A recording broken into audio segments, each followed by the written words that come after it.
4 মাস হয়ে গেছে, 4.5 মাস হয়ে গেছে আইসিডিতে মামলা দায়ের করা হয়েছে, কোনো অগ্রগতি নাই, কোনো ইনকোয়ারি নাই। আমাদের সাথে ফাইজলামি করতেছে সরকার, পরিষ্কার ভাবে নাটক করতেছে আমাদের সাথে।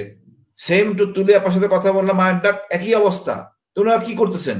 হাঁস জমিতে বসবাস করলে সরকার কিছু দেয় না, মানে কিছু সে পায় না। দেখা গেলো দীর্ঘদিন ধরে বসবাস করতেছে, আমি দেখছি দীর্ঘদিন ধরে বসবাস করতেছে, কিন্তু এই সরকারের প্রয়োজন যখন জমি একর করে, এই লোকটা রাস্তায় নেমে আসে। যে অফিসার জেনারেল জিওসি, উনি 11 ডিবির জিওসি, উনি পরিকল্পনা করতেছেন কিভাবে এমপি সাহেবকে জিতাইতে হবে, কোথায় পেট্রোল পাঠাইতে হবে, কিভাবে ডিগিং করতে হবে। আমার লজ্জা লাগে, এরা আমাদের জেনারেল, তাও এদেরকে অন্তত অবসর দেওয়া হয়েছে। এখন আমরা কাজ করতেছি সংবিধান মোতাবেক। আমাদের উপর যে নির্যাতন নিপীড়ন আওয়ামী লীগ করছে, সেটা কি সংবিধান মোতাবেক করছে? করেন নাই। এখন যদি আপনি সংবিধানের মতো করতে যান, তো কোনো সমস্যা তো সমাধান হবে না। প্রত্যেকটা জায়গায় এই সমস্যা। আপনার তো সংবিধান মেনে তো আমি এই বিপ্লব হয় নাই, তবে সংবিধান আনতেছেন কেন? শুরুতেই ঘাপলা বেঁধে গেছে। এখন বলা হচ্ছে গুম কমিশনে আপনাকে হ্যান্ডকাপ, আপনি কোনো সাক্ষী দেখেছেন? আপনার সাক্ষীকে বলেন। তার প্রতিটা পদে পদে এই সমস্যা। আমাকে একটা স্পষ্ট কথা এমবিসি ডেকেছিল, গুমখুন নিয়ে আমি পরিষ্কার করে বলে দিচ্ছি, কাজ আগাচ্ছে না, সব জায়গায় শিথিলতা। এখন মনে করেন সাকিব ভাই একটা ভালো কথা বলছেন, এই বেআইনি আদেশ উপদেশ যারা দেন, এদের বিরুদ্ধে কোনো অ্যাকশন নেওয়া যাবে? এটা এটা সংযুক্ত করা উচিত। বিকজ আমাদের বা জনসেবকদের একটা নিরাপত্তার ব্যাপার আছে, যা কিছু আদেশ দিলে মানতেই হবে। এটা না মানলে যে করার ক্ষতি হবে না, এরকম কিছু একটা করা উচিত। সমস্যা তো আমাদের রাজনীতিবিদদের, তা ব্যক্তি রাজনীতি সংস্কার করতে হবে। কেউ যদি অন্যায় আদেশ দেয়, এটা জিডি করতে হবে দরকার হলে, এই ধরনের কিছু বলতে হবে। তো নাহলে তো আজকে যে মনে গুম খুনে সেনাবাহিনী সম্পৃক্ত হয়েছে, সব সেনাবাহিনী অফিসার তো এরকম এরকম পাষাণ ছিল না। এদেরকে পাষাণ করা হয়েছে, এদেরকে খুনি বানানো হয়েছে। কে বানাইছে? তো সেনাপ্রধান বানায় নাই, এর বানাইছে হাসিনা, তার সিদ্দিকী। এর প্রতিকার কি ছিল, সেই ব্যবস্থা কিন্তু আমরা এখনো করতেছি না। আগামীতে আবার ফ্যাসিস্ট জন্ম হবে, এর প্রতিকার করতেছি না। আমি মনে করি এদের বিচার বিশেষ ব্যবস্থায় হবে। এখন মনে করেন আমাকে চোখ বেঁধে ফেলে রাখা হয়েছিল 43 দিন ফ্লোরে। এখন জিয়াউল হাসান সুন্দর ডিভিশন নিয়ে আরামাইশ করতেছে, হ্যান্ডকাপ হাতে লাগাচ্ছে না। তো এটা এটা কোন বিচার হইলো? আমি যে প্রতিবাদ করি, এদেরকে ডিভিশন যারা এই হিউম্যান মানবাধিকার ক্ষুণ্ণ করছেন, ক্রাইম এগেন্স্ট হিউম্যানিটি, এদের কাউকে কোনো ডিভিশন দেওয়া যাবে না। খোলা আকাশের নিচে স্টেডিয়ামে রাখতে হবে, ওইভাবেই থাকবে এরা, চিড়িয়াখানা জন্তুর মতো। তারপরে বিচার করতে হবে একদম বিপ্লবী প্রক্রিয়ায়, নতুন আইন করে দরকার হলে। কিন্তু এইভাবে যে যাই ছাড় পেতে পারে না। আর আওয়ামী লীগ সবগুলি একই রকম, অন্যায় ন্যায় অন্যায় বিচার করা হবে, সাক্ষীও নেওয়া হবে, কোনো সমস্যা নাই, কিন্তু বিচারটা করতে হবে দ্রুত। আমরা অস্থির হয়ে গেছি, 6 মাস হয়ে গেছে, 4.5 মাস হয়ে গেছে, 4.5 মাস হয়ে গেছে আইসিডিতে মামলা দায়ের করা হয়েছে, কোনো অগ্রগতি নাই, কোনো ইনকোয়ারি নাই। আমাদের সাথে ফাইজলামি করতেছে সরকার, পরিষ্কার ভাবে নাটক করতেছে আমাদের সাথে। সেম টু তুলি আপার সাথে কথা বললাম, মায়ের ডাক, একই অবস্থা। তোমরা কি করতেছেন? আমাকে ডাকা হয়েছিল ইউএস এমবিসি, আমি সবকিছু বলছি। আমার দোষ চাপানো হচ্ছে সেনাবাহিনীর ঘাড়ে, এই দিচ্ছে না সে দিচ্ছে না। আরে সেনাবাহিনী এখন তো আমরা জানি পরিষ্কার আলামত ধ্বংস করা হয়েছে, কেন ইনকোয়ারি করা হচ্ছে না? কে আলামত ধ্বংস করলো? এটা সমস্যা কোথায়? কেন আইসিডি বলতেছে না কে ধ্বংস করলো? কেন আইন মন্ত্রণালয় বলতেছে না কে ধ্বংস করলো? তদন্ত করে বের করা হোক, তাকে আইন আয়ত্ত না হোক। আমি মোস্তফার সাথে আনঅফিসিয়াল আলোচনা করেছিলাম, আমাদের কিউএমজি এই ভদ্রলোক এই অপকর্মগুলি করতেছেন। উনি ডিজিএফআই ছিলেন, যেন হামিদ কিছুদিন থাকার পর চলে গেছেন। হামিদকে আমি জিজ্ঞেস করেছিলাম, যেন হামিদকে এই অপকর্ম কে করছে?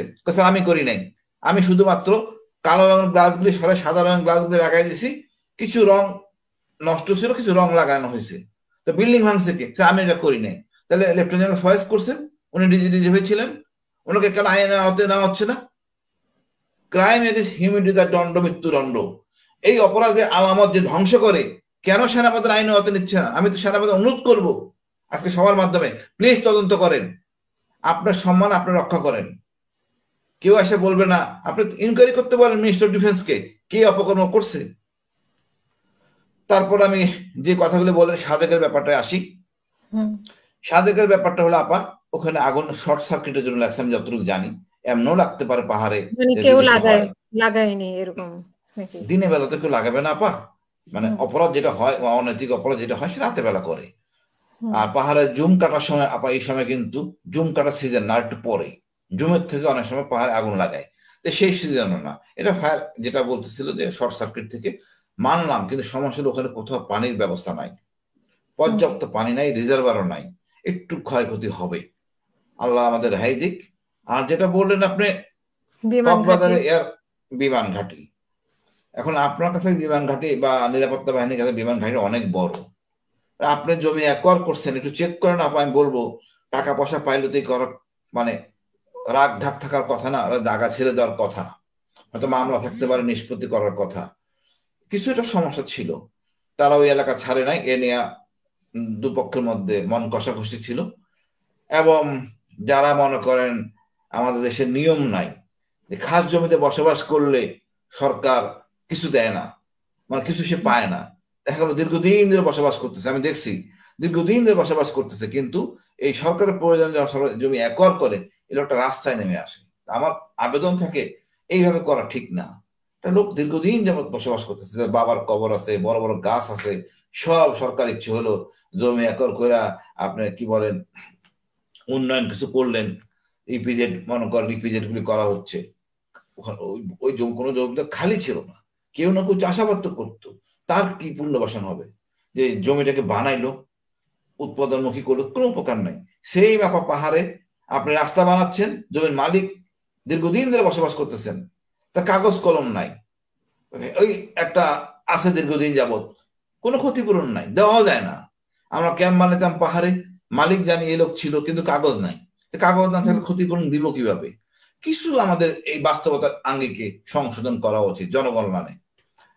আমার মনে হয় এই দিকটা দেখা উচিত। বাংলাদেশের মানুষ সবাই তো আর রাজাকার না, এদের পিতা মাতা খোঁজ করে দেখবেন, দাদা নানা অনেকই মুক্তিযোদ্ধা, এই বাংলাদেশেরই সন্তান।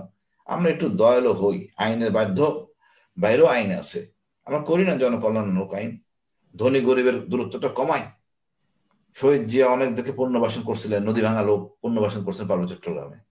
এখন তো অনেক সমস্যা, মানে আপনার পাহাড়ে সম্পূর্ণ খালি জায়গা পড়ে আছে, কিন্তু জমিটা ফরেস্ট নিজের নামে রাখছেন, কিন্তু লোকজন চাষাবাদ করে খায়, যখন তার জায়গা চাষযোগ্য জমি করা হয়েছে এখন সেটা নিয়ে যাচ্ছে বা করা হয়েছে উন্নয়ন কাজে, তারা একটা কিছু ব্যবস্থা করে দেন। এখানে একজন যুবক নিহত হয়েছে বলে বলা হয়েছে, কিন্তু এখানে আমরা পত্রিকায় আবার দেখছি যে এটা একটা মানে অপপ্রচার করা হচ্ছে।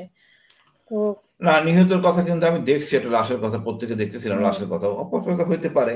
কক্সবাজারে মনে করবেন এরা রোহিঙ্গা দূষিত এলাকা, এটা কিন্তু লোকগুলি খুব খুব যে একটা ভালো তা না, অনেক ভালো মানুষ আছে, বাট ওই এলাকাতে বললাম তো আপা, মানুষ যদি কনভিন্স না হয়, জনগণকে সাথে নিয়ে যান, কোনো বিজয় উজ্জিত হবে না, কোনো সাফল্য আসবে না। জনগণকে বুঝাইতে হবে আমি একটা এয়ারপোর্ট করবো দেশের জন্য, তোমাদের মঙ্গল হবে, তোমাদের জমিগুলো নেওয়া হয়েছে, এখানে কর্মসংস্থান তোমাদের দেওয়া হবে। আপনারা সেটা করেন না, আপনারা জমিও দখল করলেন, তার একটা চাকরিও দিলেন না কাউকে, তাহলে কেমন হবে? সব জায়গায় একই সমস্যা, একইভাবে আজকের সমস্যা স্বরাষ্ট্রমন্ত্রীর, প্রতিটা এলাকা থেকে লোক নেন, ঘুষ মুক্ত চাকরি। বড় সমস্যা হলো আমাদের আগে 16 বছর আগেও হয়েছে ঘুষ দিয়ে চাকরি, ও বেচারা তো চাবি ঢাকা শহরে আসলে, এখানে ঘুষ বেশি। এখন তো ঘুষের ব্যবস্থা খুব কমে গেছে অনেকটা, ঘুষ ছাড়া চাকরি করতে পারছে না, চুপ করে বসে থাকলেও বেতন পাওয়া যায়।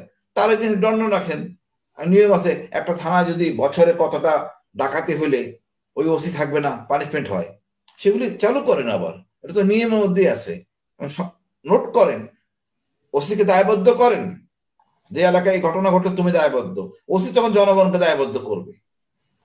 গোয়েন্দাদের বলেন কাজ করতে, গোয়েন্দারা তো কনভিন্স না, কারণ সেনাপ্রধান আছে খুব চাপের মধ্যে, তাকে ঠিকঠাক মতো পতানো হচ্ছে, যার প্রেক্ষিতে মোস্তাফিজুর এরকম বলে পদত্যাগ করা উচিত, অনেকেই বলে, আসলে বাস্তবতা ওনার সহযোগীরা ওনাকে সহযোগ মানে তাকে সাহায্য করতেছেন না।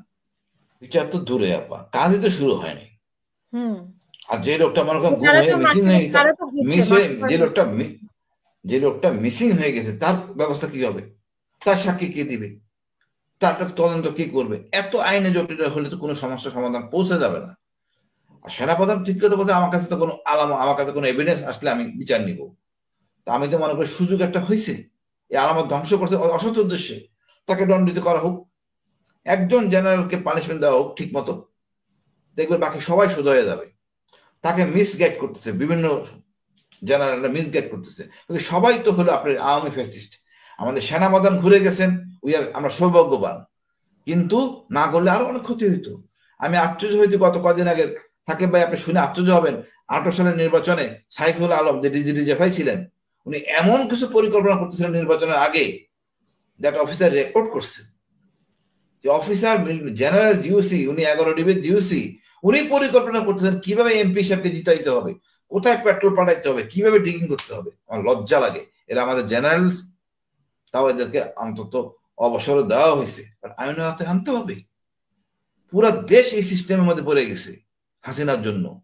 প্রতিবাদ ইয়া করলেন না, আইন রক্ষা কবচ থাকতে হবে, বেআইনি আদেশ মানা যাবে না, এমন আইন কিছু করতে হবে। এটা বাস্তব, এখন এটা প্রয়োজন। এর পরবর্তী শাসকদের এরকম হবে না আমরা জানি না, বাট আমার উচিত। হাসিম স্যার, একটা প্রশ্ন আপনার প্রতি। আমরা সবাই জানি যে আমরা দেখেছি লেফটেন্যান্ট কর্নেল রেদওয়ান সরাসরি ছাত্র জনতা দিয়ে গুলি করেছে, যেটা সাক্ষী আছে, ভিডিও ফুটেজ আছে। এখন আপনার জেনারেল ওয়াকার এটার কি শাস্তিমূলক ব্যবস্থা গ্রহণ করেছে, আপনি কি স্যাটিসফাইড? আচ্ছা মোস্তাফিজ, এই বিচারটা করতে গেলে সেনাপ্রধান এই হত্যা মামলা বিচার করতে পারবেন না। বাস্তবতায় আসো, বিচারটা করতে হবে ক্রিমিনাল কোর্টে। এটা হত্যা মামলা, সেনাপ্রধান পারে না। বাট সেনাপ্রধান পারে তাকে বরখাস্ত করে দিতে, তারপর পর্যন্ত নিয়মে। ওটা করেছেন, ওটা তো উনি করেন নাই। এইটা না করলে এটা তো এডিস ব্রাঞ্চের কাজ। এডিস ব্রাঞ্চের জেনারেল মাসুদ এটা ঝামেলা করতেছেন। আমার বিশ্বাস আমাদের উচিত সেনাবাহিনী নিজেদের মধ্যে ইনকোয়ারি করে এদেরকে আইনের আওতায় নিয়ে আসা।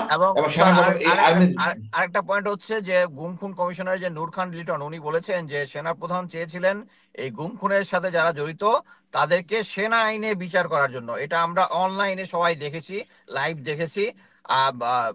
এই ব্যাপারে আপনার বক্তব্য, উনি কেন চাচ্ছে সেনা আইন? আইনই নাই। আচ্ছা আচ্ছা, শোনো মোস্তাফিজ, আমাদের আইন ফৌজদারি কার্যবিধির মধ্যে নিয়ম আছে, হত্যা, ধর্ষণ, ডাকাতি। নতুন করে যে যোগ হয়েছে নারী নির্যাতন, এটা সেনাবাহিনী অনেক জেনারেল জানেই না, তা নিয়ে হয় 4টা। এখন ক্রাইম এগেইনস্ট হিউম্যানিটি, এটা যে যোগ হবে আমার মনে হয় খুব কম লোক জানে। বাট উচিত ছিল সার্কুলার করে বলে দেওয়া, এই অপরাধে কোনো বিচার সেনাবাহিনী বা অন্য কোনো ডিপার্টমেন্টে হবে না, এটা রাষ্ট্রীয় আইসিটিতে হবে, এটা সার্কুলার দেওয়া উচিত।